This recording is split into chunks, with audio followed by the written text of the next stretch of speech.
All right, welcome to Refrigerated Diaries. Hashtag What's Your RD? Keeping the people engaged with the food. Share your stories, video, music, topics. Let people know what's going on in your diary. So a couple of words here, respectful engagement, collective design, collaborative creation. These are the quotables laid down by a Detroit native who's laid quite a bit of roots here. And years in the process so far, I found myself being educated on a lot of the things that you were putting out there. In terms of even letting us know how historic the neighborhoods were, and how research the title "Maggot Brain" and know who's behind that, and know that they were laying roots down here in the city of Detroit. That's the type of knowledge you were putting us up on here. So yes, I appreciate that. We got Bryce at Detroit in the building. Yes. Detroit African, Detroit Recordings LLC. Yes, sir. My brother. Yes, sir. My man. Yes. I appreciate you coming on here. Thank you for having me. Indeed. Yeah, absolutely. So we got to start off here with food experiences, refrigerated diaries. What's in your ID behind the food? I like to have each of our guests tell us their most excellent food experience and their most awkward food experience. And it doesn't have to be anything major. We'll have you write a more concentrated attempt on a paragraph later, but let's hear. We'll start with the excellent. We'll start with the good. Let's go. So a really dope food experience. It's funny, because in real life, I'm not that dude. Food is less for pleasure, and food is for fuel for me. You know what I'm saying? That's some real shit. So let me think of a pleasure food experience. All right, so one thing that do practice doing when going to different continents, different countries, as a way of grounding, then it's like, all right, let me eat what the natives eat. Right. Just to really catch that vibe. So, that's been cool. Had some cool swordfish over in Venice.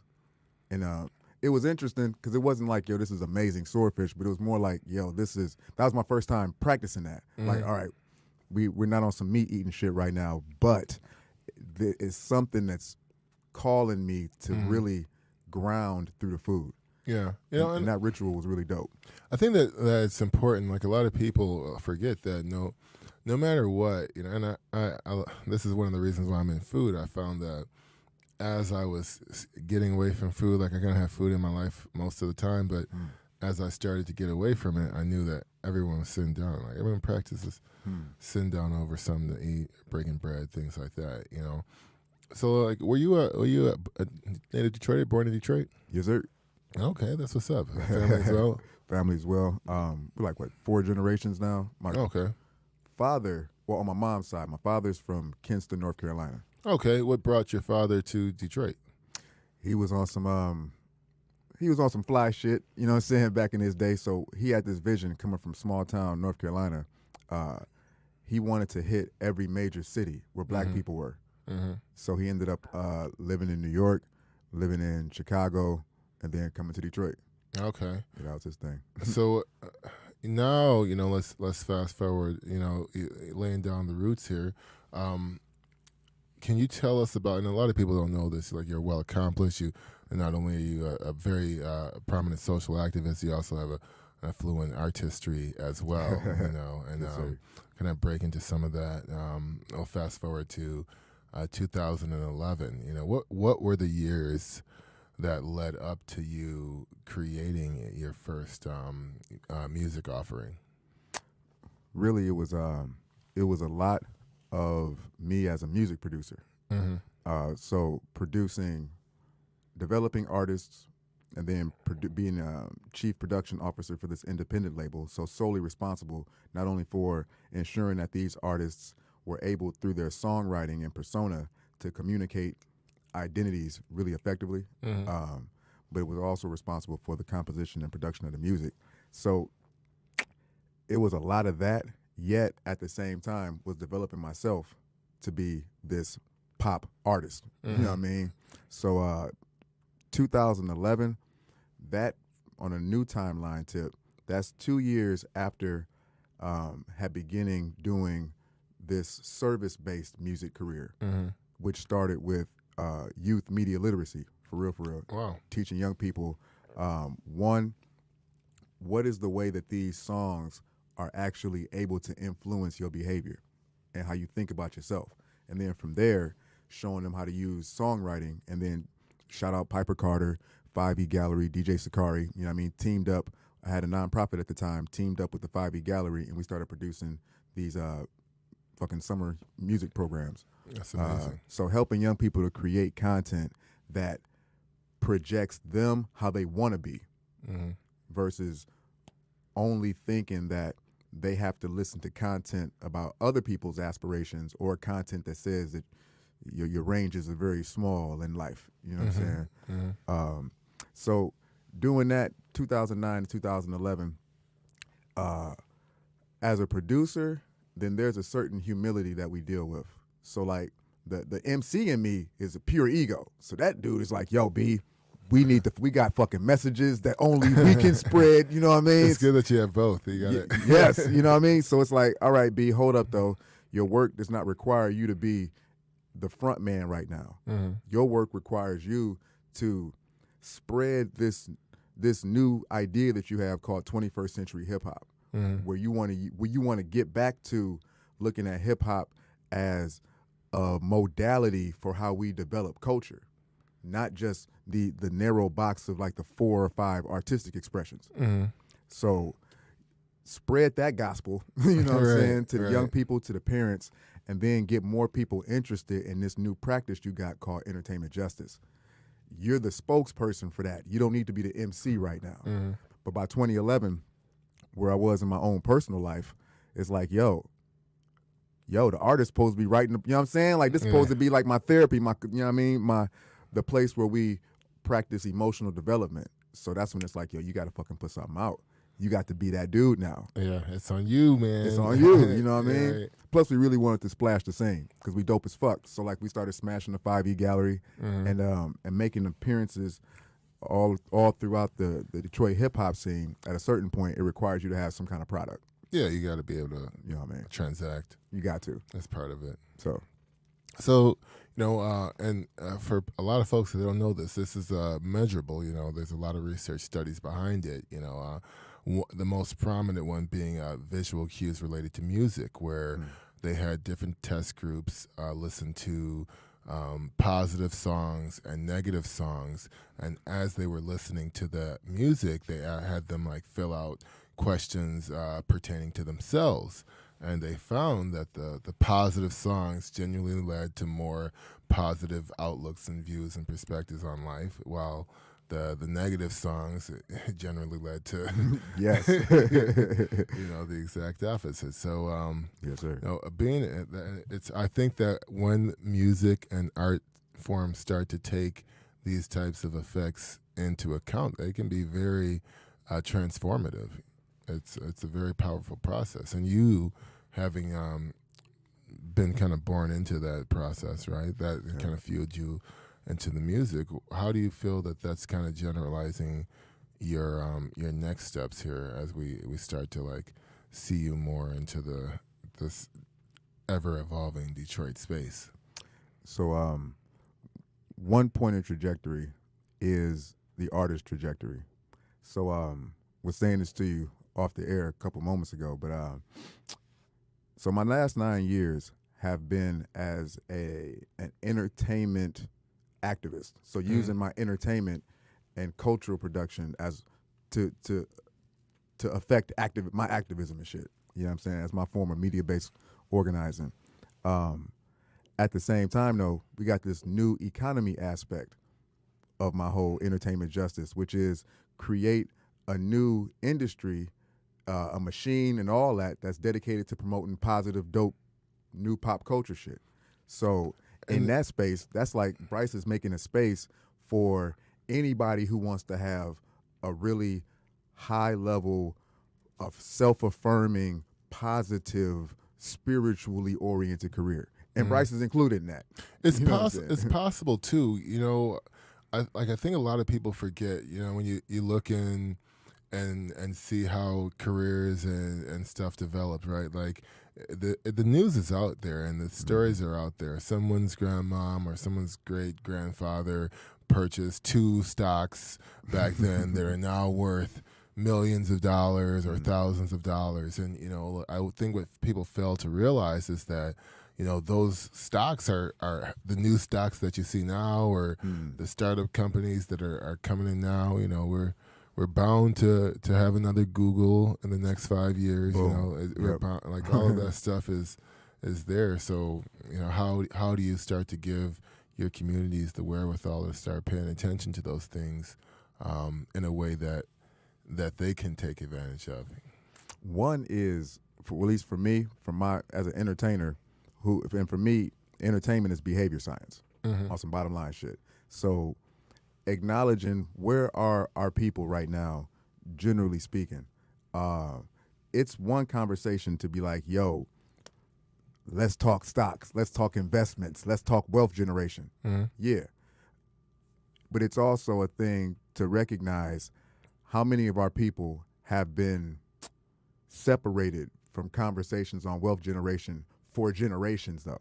Like, our people have been, generally speaking, because it's always, we got to be, you know what I mean, careful and sophisticated when we're talking about our people and the spectrum of socioeconomic realities that exist for our people. Because it's not a monolith, but it could easily sound like we're talking about all black people. You know what I'm saying? Yeah. No, we ain't. But anyway, just had to put that shit out there. Hey, no, but anyway, disclaimers. Right. But acknowledging that, for me, as a pop producer, I'm always thinking about the largest audience possible. So Bryce wants to get the largest numbers of us, the biggest numbers of us who aren't thinking about wealth generation, who aren't looking at their neighborhoods as places that they should be able to make money and sustain themselves. Want to help them reconnect with that perspective on the hood.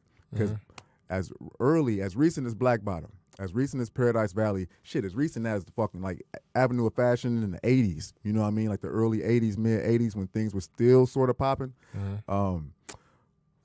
Our peoples had those kind of identities in a major way, major enough for Detroit to produce the nation's largest black middle class. Very true. On some real shit. So cats were thinking in Facts. certain kind of ways. Yeah. Yet, for me, because a lot of our people's was getting money, they was getting them bags via the auto industry. They were getting bags via the city of Detroit. And as certain shit like privatization of city assets began to happen, then people started losing jobs in mass. So what our people was using jobs to create wealth, but that's not, we learned after the fucking recession, that 2008 thing, you know what I'm saying, the last 10 years leading up to that 2008, folks in Detroit learned like, these jobs aren't for real wealth generation mechanisms. Even though they were good paying and some of us were able to get storefronts and blah, blah, blah. So the short story, man, it's medium story now. Yeah, no, it's all good. It's all but good. Yeah, the point is, for me, using programming on Oakland Avenue in particular, doing shows where it's like, yo, let's come out, let's remember that the Apex Bar used to be one of the nation's finest blues funk joints. You know what I'm saying? That the Phelps Lounge was a world-renowned music venue that just closed in the late 80s. That's 30 years from now, but still, the point is, these things were facts. And George Clinton did play at the Phelps. He created that P-Funk on your block, on your Oakland Avenue. So let's connect with that.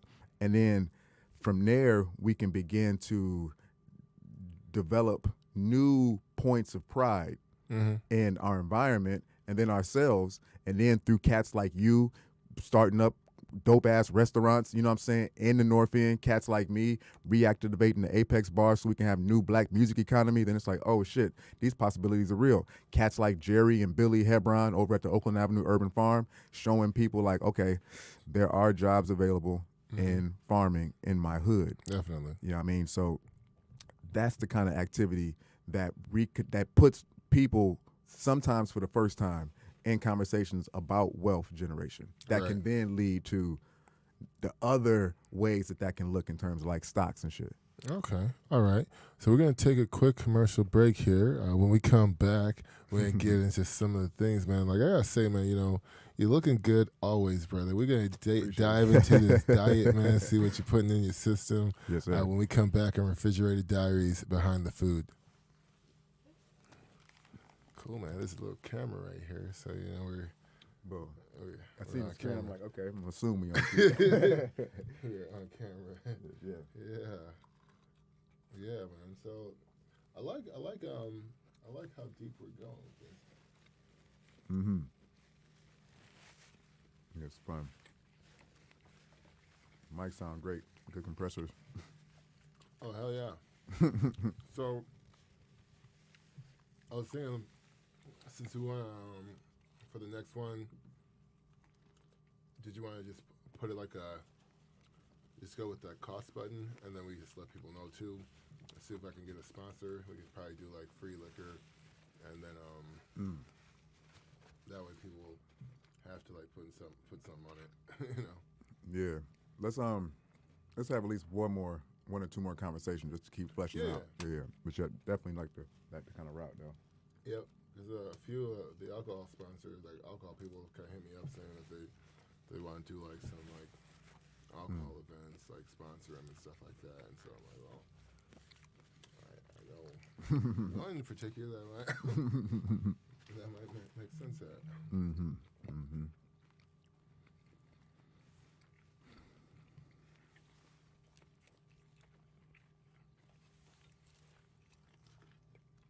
So you don't get tired, man? I know you. Dude, I see you all the time, man. You're like, I remember, dude, I was bumming it while you were grinding. I remember. I was like, dude, like I know Bryce is working so hard. I would look at you too, and I was like, I feel like when I started trying to grind it out, like that's what I'm gonna have to do. And like I feel like I'm getting tired, man. But I see you, and I'll be like, Bryce is everywhere. Like he's like he looks positive and awake all the time. You look good and healthy too. Appreciate so that, man. Like, like what's your secret, brother? What's going on? Just really the last 2 years and some real shit. Even though I've been doing like yoga for like 20 years and different. Let me short story it. Recently, have really gotten in touch with how much stress have been holding, like accumulated stress all my life. That shit affects our ability to heal, our body's ability to actually heal and grow. On some straightforward shit, the presence of cortisol in the system, which pump via like the adrenals and the kidney system, that is associated with the fight or flight. Notice how much fighting it's felt like have been doing the last 9 years of activism, and then before that, in that first iteration of my career, fighting to get respect, proper respect with these major distribution companies, because because you already know exploitation is that's what they start with. Right, you know what I mean? Right. So it's just like fight, and then going back to like elementary school and middle school, even high school, always had fun. Was always amongst the more popular outgoing cats. Yet and still, always felt like there was a fight for me to assert my identity and for people to understand me. So like all that shit, just like stress. A cat like me spends a lot of time thinking about longevity and then thinking about what are the things that compromise longevity. That's an example of that shit. So like legacy. Longevity on a body tip first. Looking at the body as just this divine vehicle. That is a fucking on some real shit. Like on one level for me, believe that we can do anything we see animals do with this body. Like this body is that dope to me. This body is designed to heal itself. It's designed to regenerate in ways that we've been lied to about, or to support larger control schemes, you know what I'm saying, which later turned to capitalism. But saying all that to say, my identity around my body is not a Western one. That has me dealing with it in a different kind of mechanical way. So do you kind of research what kind of diet are you on right now? my preference is to have like at least 70% of everything, the daily intake to just be raw. So I mean, what it really looked like is a bunch of water and fruit in the morning, and then a bunch of salad for lunch, and then if we want to introduce something cooked in the evening. Yet it's always optional because the point is fuel for me versus a food experience. Right. How are we gonna break that down? The dude used to be super decadent though. You know? Yeah, Ready to come back? Yep. I'll give you a countdown. We are coming back on in 5, 4, 3, 2, 1. All right, we are back on Refrigerator Diaries # What's Your RD with the good brother Bryce, Sir. and we are about to break down some of this food stuff. Yes, sir. Tune in on our newsletter to see a picture of Bryce's refrigerator. You know, we ask all of our guests to provide a picture of their refrigerator from the night before so we can see what's going on. With that being said, let's jump right into it. So, you don't enjoy food? Let's say it like this. That'll sound crazy. Rephrase. We enjoy the experience of powering up, period. The powering up happens through breathing exercises. The powering up happens through calisthenics. And the powering up definitely should happen through our food. Right. So It's for a me, nurturing experience. you know what I mean? So do appreciate, like, having a banging ass tabbouleh and immediately feeling like that, like, oh, shit. Also appreciate, you know what I'm saying, sometimes having too much red onion in the salad, and then like that shit go to your head, and it's like, yo, you feel like Goku or some shit. You know what I mean? Like, yo, this is some real energy. When we talk about shit like Kundalini and blah blah blah, well, we can feel how some of this energy actually expresses itself through some of the food we eat. No, it's definitely important. So, kind of walk me through it. Like, you know, you look like you could take the parkour to the next level. You know, like I feel like when I look at you, I think like you look like a superhero. Like you just came out of the pyramids, man. Like untouched, like swag. I appreciate that, bro. So what kind of diet are you on, man? The preference in real life is just the majority of my food to be raw. So Talking like a 50-50 here, like so more like 70, and then even when it pertains to like cooked food, Bryce is super rego, man. Like unless we doing some social shit, you know what I mean? An average day for me will look like this. It'll be, we wake up. oatmeal. Nah, not even oatmeal, but like, and there's also, we do like to eat in phases with how the circadian rhythm of the sun and shit. So between 6 and 9:30, almost 10 o'clock, it's just water. Okay. Drinking lemon water. Start off with lemon water, 8 to 16 ounces. Then we'll smash some Corpus Christi, some C3 sea moss with that sour sop. Shout out Asa Bay, my G. You know what I'm saying? Solar Power Sundays. But yeah, then smash my sea moss water, like 8 to 16 ounces of that. After that, boom. One thing, do allow my water like 30 minutes to process. Okay. Treat my food like medicine, yo, and want to give it time to actually course through the body. The body is a machine. It's a machine, a divine machine. Not like the fucking Darwin type shit, but like on some dope ass, you know what I mean? What was that movie with the blue people? Avatar shit. Yeah. You know what I'm saying? Like some biochemistry, some bioengineering on the next level. So giving the lemon water time to process, giving the sea moss time to process. Then by like 10 o'clock or whatever, 2 apples generally start off the fruit. If it's a citrus, then it's gonna be some grapefruit and oranges. If it's not citrus, then it's usually like blueberry, banana, with some moringa and dates. You know what I'm saying? That smoothie. Shout out to Dates, man. Yo, dates are amazing, fam. They are the best. But and then that can hold me because fucking drink like 24 ounces of smoothie. You good until like 1, 2, 3. Mhm. You know what I'm saying? And then between that 1 and 3 or 1 and 4, I'm gonna have a dope salad. My go-tos on the salad tip. I toast my own black seeds now.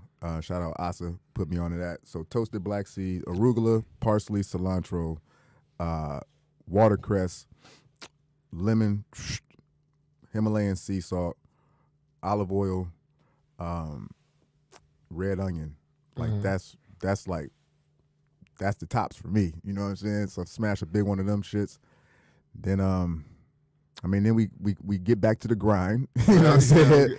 And then if we hungry again, it's easy to just be like, let me toast some coconut flakes. You know what I'm saying? Some easy shit that serves as fiber. So still thinking like the mechanics of it. Right. I mean, taking that into account, and it's good to ask you this since you've already adopted this kind of this model here.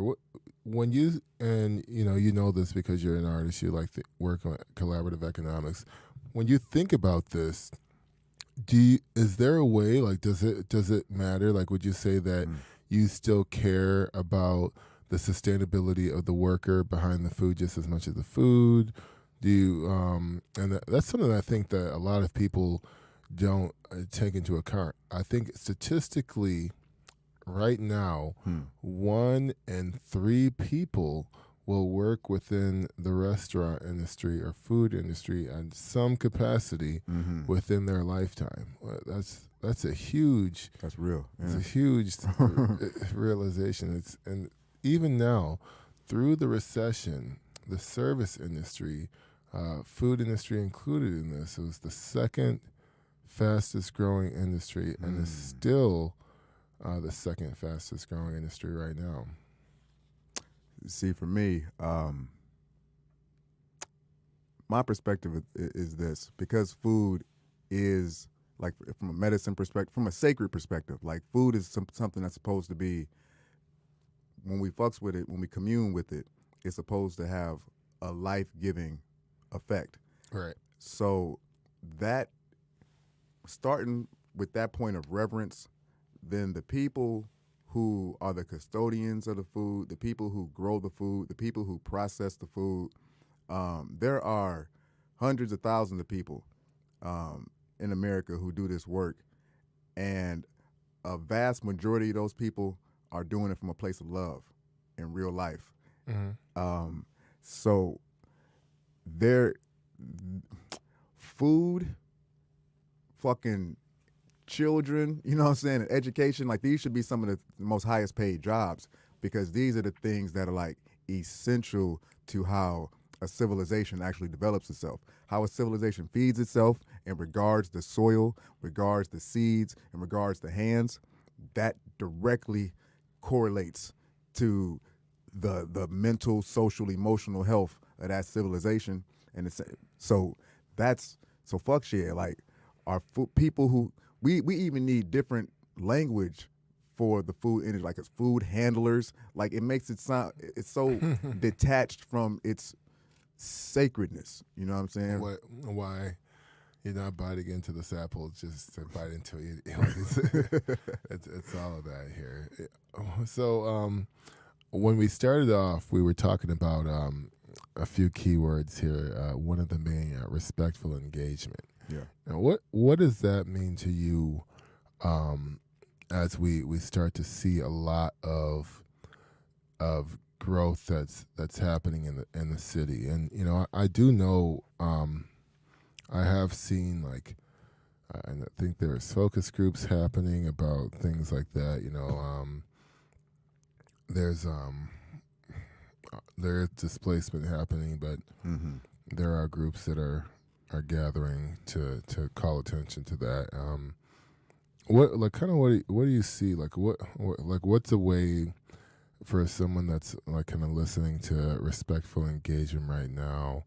Like, how can they identify with that as they also start to exist inside the space? And begin to move forward. Summertime is right around the corner. Yes. And movement is fast approaching. Yes, sir. Yes, sir. There's going to be many new faces around. That's a great way of saying it. Nice and diplomatic. So, see, like respectful engagement, authentic engagement, all of those exist within the context for me of diplomacy and ambassadorship. So, as a resident, as a Detroit native, and as a culture brand agent, because that's me on my entertainer shit, my MC shit, as this culture brand agent, then Bryce is a diplomat. Bryce Detroit goes out to different lands, literally across the world, and inform people about the for real look of the people and the culture that is the legacy of Detroit, as well as is the renaissance of Detroit.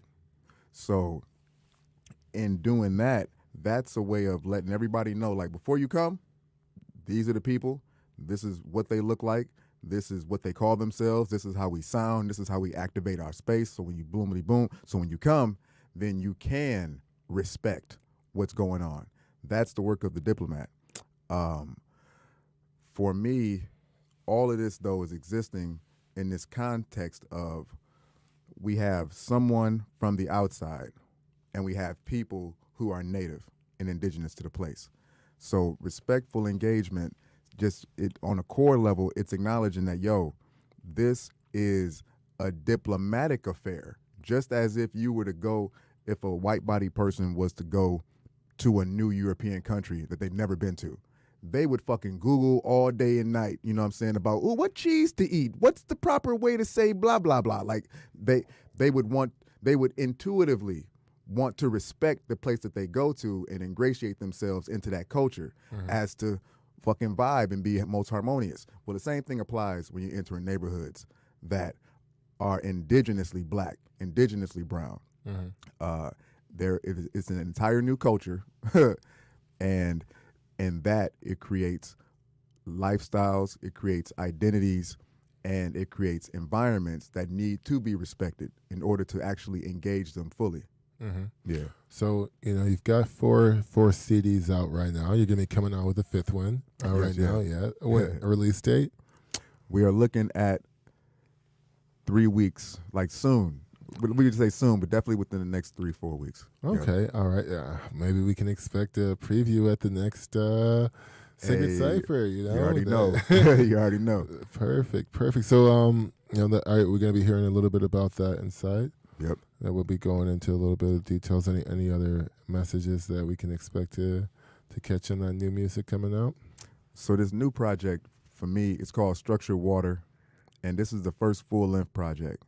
And the point is, this is Bryce Detroit presenting my vision for a new mainstream. You know what I mean? Like this, Bryce Detroit is the pop star in the new world, in the new culture. So this is an example. Like this is what it sounds like in the new paradigm. This is the type of shit that will be on the radio in the new paradigm, where we're back using music how the ancestors used it, which is to actually communicate some shit to help us evolve and develop our culture, develop our being. This is how that shit would sound. You know what I mean? That's awesome. So before we go, I just want to call out some more attention to the Apex project here, Apex. So, yes, sir. What street is that on? So that's 7649 Oakland Avenue, right on the historic Oakland Avenue in the North End. I pass by it every time I come off of 75 on the way to get to work, and I see it here, and even just like researching and kind of looking across the importance of what that entire area and neighborhood represents. Not even 5 blocks away from there, the Marvelettes were on their way to sing for Berry Gordy.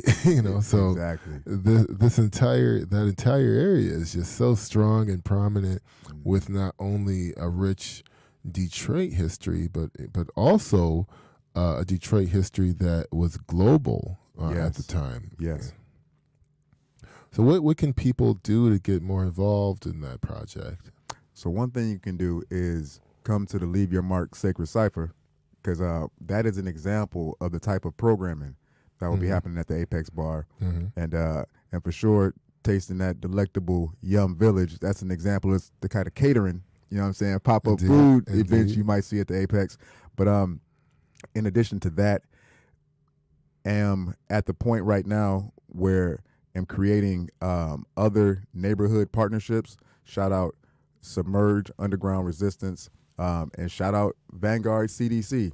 I'm creating these neighborhood partnerships to do genre-specific programming that will live at the Apex. So, for instance, I'm going to be producing this summer a live blues and rhythm and blues, not like R&B, Jacquees style, what I mean? But like for real rhythm and blues, producing a showcase open mic, because one of the key legacies of the Apex Bar is that's the spot where John Lee Hooker cut his first album, or cut his first single. That would be the spot whenever he came off tour, a national tour, he would play in that Detroit spot.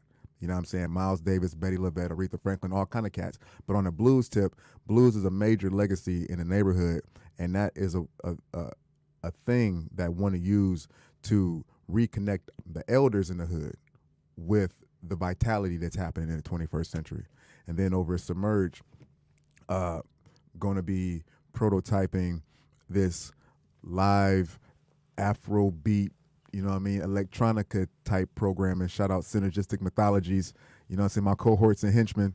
But to that point, that's one thing that folks can do. Just, how about this? At Bryce Detroit on IG, Facebook and all that. Keep informed. At Detroit Recordings, just stay tuned. Keep informed. All right. Well, hey, brother. Yes, sir. I appreciate you coming on. Likewise, this is man. fantastic, and you heard him at Bryce Detroit, Detroit Recordings, LLC. Look it up, stay informed, and then we'll also catch you at the next Sacred Cipher. Yes. And please, be sure, the neighborhood is welcoming. Feel free. The neighborhood's only growing faster and faster by the day.